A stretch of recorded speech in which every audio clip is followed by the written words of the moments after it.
नमस्कार, मैं हूं आपके साथ हेमंत कुमार और आज हम बात करने वाले हैं कि अमेरिका की संसद में आखिरकार ईरान के युद्ध को रोकने को लेकर के कैसा प्रस्ताव पारित हो गया और ट्रंप पर इस प्रस्ताव के पारित होने के बाद असर क्या पड़ने वाला है।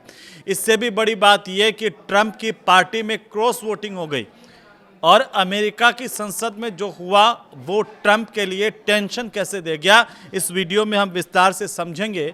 क्योंकि वो कौन से सांसद हैं ट्रंप की पार्टी के, रिपब्लिकन पार्टी के, जिन्होंने ट्रंप के खिलाफ वोटिंग कर दी और ये प्रस्ताव हो गया पास। अब इससे ट्रंप की मुश्किलें कैसे बढ़ेंगी और क्या इस प्रस्ताव के पास होने से युद्ध रुक पाएगा, ये सबसे बड़ा सवाल जो इस वक्त आपके जहन में आ रहा होगा।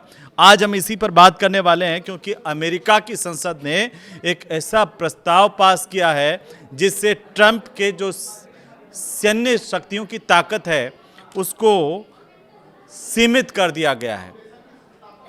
अब हम देखेंगे कि जब वोटिंग हुई तब ट्रंप की जो पार्टी है, रिपब्लिकन पार्टी, उसमें 4 सांसद ऐसे थे जिन्होंने ट्रंप के खिलाफ जाकर के वोट डाला इस प्रस्ताव में।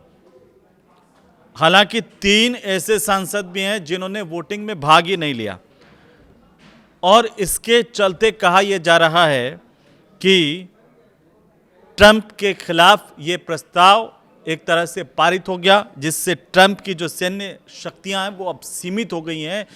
ट्रंप कुछ भी बयान दे रहे थे, हो सकता है उन पर लगाम लगे ना लगे, लेकिन सेना को आदेश देने के मामले में लगाम ज़रूर लग गई है। क्योंकि विपक्षी पार्टी जो डेमोक्रेट्स हैं उनका साथ दिया ट्रंप की पार्टी के 4 सांसदों ने। क्रॉस वोटिंग कर लीजिए या ये कह लीजिए कि ट्रंप के खिलाफ जाकर के वोट डाला और असर क्या हुआ कि 50-47 से पास हो गया प्रस्ताव। 50 वोट इस प्रस्ताव के पक्ष में पड़े और 47 वोट ऐसे थे जो इसको पारित नहीं करवाना चाहते थे, यानी कि विपक्ष में पड़े। इस तरह से ये प्रस्ताव जीत गया और ट्रंप की पार्टी के भीतर टेंशन भी शुरू हो गई। अब इसे कानून बनाने के लिए क्या करना होगा, ये अभी इसके कुछ और चरण हैं कि एक प्रस्ताव इसे लेकर के जब पारित हुआ है तो कुछ और चरण हैं जिनसे इस प्रस्ताव को गुजरना होगा, उसके बाद ये कानून बनेगा। अगर ये प्रस्ताव कानून बन जाता है तो ट्रंप सरकार को ईरान के खिलाफ जो युद्ध हो रहा है उसको जारी रखने के लिए कांग्रेस की मंजूरी वहाँ पर लेनी पड़ेगी। अगर कांग्रेस इसे मंजूर नहीं करती है तो ट्रंप इस युद्ध को जारी नहीं रख पाएंगे, उनकी सरकार इस युद्ध को आगे जारी नहीं रख पाएगी। तो दोस्तों, जो अमेरिका की संसद है सीनेट, और सीनेट में इस पर अंतिम वोटिंग होना हालांकि अभी बाकी है, जैसे मैं कह रहा था कुछ और चरण भी बाकी है और इसके बाद इसे रिपब्लिकन पार्टी की जो बहुमत वाली सरकार है, ट्रंप सरकार, हाउस ऑफ रिप्रेजेंटेटिव्स, उससे भी मंजूरी लेनी होगी। हालांकि इसके बाद भी ट्रंप इसके खिलाफ वीटो कर सकते हैं।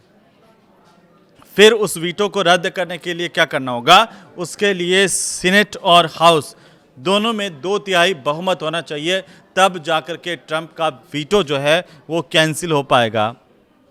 जो फिलहाल ये माना जा रहा है कि थोड़ा मुश्किल है और क्या इसकी वजह से ट्रंप के सामने कोई मुश्किल खड़ी हो रही है, तो फिलहाल ऐसा लगता हुआ नज़र नहीं आ रहा। लेकिन विपक्ष ने क्या कहा, अमेरिका में विपक्ष ने कहा कि युद्ध शुरू करने का अधिकार संसद के पास हो, ये मांग की गई है।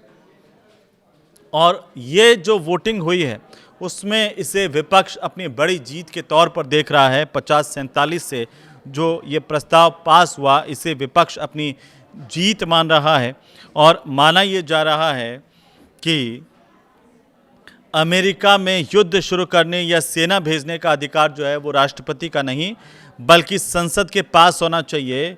और अमेरिका का जो संविधान है उसमें यही व्यवस्था, इसी तरह की व्यवस्था दी गई है।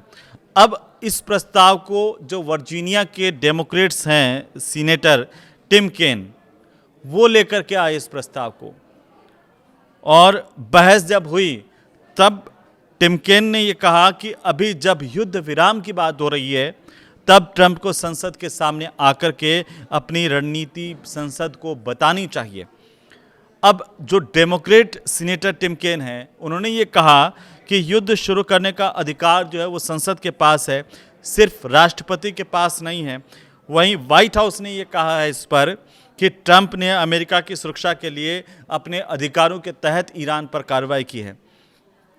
अब अमेरिकी कानून के मुताबिक कोई भी राष्ट्रपति बिना संसद की मंजूरी के सिर्फ 60 दिन तक ही सैन्य कार्रवाई चला सकता है, इससे ज़्यादा नहीं। इसके बाद या तो युद्ध खत्म करना होता है, या फिर कांग्रेस से अनुमति लेनी होती है, या फिर सेना की जो सुरक्षित वापसी हो उसके लिए 30 दिन की अतिरिक्त मोहलत मांगनी होती है कि संसद के सामने, सीनेट के सामने जाके कहें कि सेना को वापस लाना है, इसलिए उसे 30 दिन का समय दिया जाए। लेकिन इसे लेकर के चूंकि चर्चा अभी इस बात को लेकर के तेज़ हो रही है कि क्या ट्रंप पर अमेरिका की संसद में दबाव बढ़ता जा रहा है, ट्रंप संसद के दबाव से कैसे उभरेंगे, क्या अंतिम जो अवसर ट्रंप के पास है वीटो का वो भी फेल हो जाएगा या वो चल जाएगा, ये अभी देखने वाली बात होगी।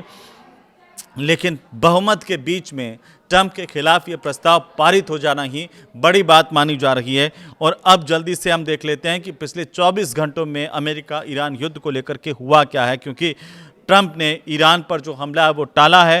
ट्रंप ने कहा कि अमेरिका ईरान पर सबसे बड़ा हमला करने वाला था, लेकिन फिलहाल इसे रोक दिया गया है। इसके पीछे की वजह क्या है, वो अलग अलग तरीके की चर्चाएं सामने आ रही। कोई कह रहा है कि संसद में ये प्रस्ताव आ रहा था, कोई कह रहा है कि दूसरे देशों का दबाव है, तो अलग अलग बातें। कोई कह रहा है कि अंदरूनी ही ट्रंप के सरकार के अंदर ये दबाव है कि क्या कर रहे हैं, इतने दिन से युद्ध चल रहा है, देश को भी परेशानी हो रही है।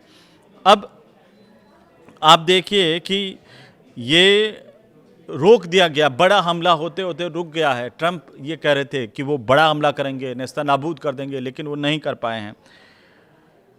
ये कहा है कि कतर, सऊदी अरब और यूएई जो हैं, उन्होंने बातचीत का मौका देने के लिए यह आग्रह किया था कि भाई ईरान को एक बातचीत का मौका दिया जाए। और यह आग्रह किसने किया? कतर ने किया, यूएई ने किया और सऊदी अरब ने किया अमेरिका से कि भाई बातचीत का मौका दें, इसलिए अभी आप ये हमला मत कीजिए। और ये कहा जा रहा है कि इसकी वजह से ट्रंप ने ये हमला टाला है। दूसरी बड़ी बात 24 घंटे में यह हुई कि ईरान ने हॉर्मुज स्ट्रेट पर अपना नया कंट्रोल सिस्टम बना लिया है। और ईरान ने ये जो नया कंट्रोल सिस्टम बनाया हॉर्मुज स्ट्रेट से जब गुजरने वाले जो जहाज हैं उनके लिए अनुमति को अनिवार्य कर दिया है। भाई जो अनुमति लेकर के नहीं जाएगा उसे जाने नहीं देंगे, ये सीधा सीधा ईरान का संदेश है और इसको वो लागू भी कर रहा है। ईरान ने कहा कि बिना परमिशन यहाँ से हॉर्मुज से गुजरना अवैध माना जाएगा, परमिशन होगी तो बात होगी। ईरान ने यह कहा कि यूरेनियम संवर्धन पर समझौता जो है वो नहीं करेंगे। अमेरिका ने कहा कि जो एनरिच्ड यूरेनियम है वो आप हमें दे दीजिए और तब हम मान लेंगे कि युद्ध खत्म करना चाहिए। लेकिन ईरान ने इस पर बिल्कुल मना कर दिया, ये भी कह दिया कि यूरेनियम संवर्धन पर कोई समझौता नहीं होगा और उनका देश किसी के दबाव में नहीं आने वाला है। राष्ट्रपति जो मसूद हैं उन्होंने भी कहा कि बातचीत होगी, लेकिन ईरान जो है वो झुकेगा नहीं। ये स्थितियां ईरान की तरफ से अभी भी क्लियर दिख रही हैं कि ईरान जिस बात पर पहले था वहां पर अभी अड़ा हुआ है, उसके व्यवहार में किसी तरह का कोई परिवर्तन आता हुआ अभी दिख नहीं रहा है। क्योंकि ये जो तारीख है वो 20 मई की तारीख है और इस दिन अगर ये बड़ी खबर आती है कि अमेरिका की संसद में ट्रंप के खिलाफ प्रस्ताव जो है वो पारित हो गया, तो ये वाकई ट्रंप के लिए टेंशन हो सकती है, उनकी सरकार के लिए टेंशन हो सकती है। और दूसरी जो बड़ी खबर आई 24 घंटे के भीतर वो यह आई कि अमेरिका की जो नाकाबंदी है उसकी वजह से ईरानी तेल जो है वो फंस गया है। ईरान को भी टेंशन इससे हो गई है। अमेरिका यही चाहता था और आखिरकार क्या अमेरिका जो चाहता था उसने कर दिखाया या अमेरिका जो चाहता था वो हुआ ही नहीं। और अमेरिका अब इस टेंशन में है कि इतना सारा पैसा बर्बाद कर दिया, इतने सारे हथियार बर्बाद कर दिए और निकला कुछ नहीं, वही ढाक के तीन पात वहीं आकर के खड़ा हुआ है। क्योंकि ईरान तो कह रहा है कि वो अपना संवर्धित यूरेनियम से संबंधित कोई समझौता करने वाला है नहीं, वो किसी दबाव में आने वाला है नहीं। तो ट्रंप अब क्या करेंगे, ये बड़ा सवाल है। और आप इसे लेकर क्या सोचते हैं? क्या ये युद्ध बंद हो जाएगा या ट्रंप अपने पागलपन को और ज़्यादा सामने लेकर के आएंगे और कोई बड़ा हमला कर देंगे, उथल पुथल मचा देंगे, एक बड़ा कड़ा संदेश दुनिया के लिए भी दे देंगे। क्या ऐसा हो सकता है? आप क्या सोचते हैं? हमें ज़रूर बताइए कमेंट करके। और ये वीडियो कैसा लगा आपको, ये भी हमें ज़रूर बताइए। नमस्कार।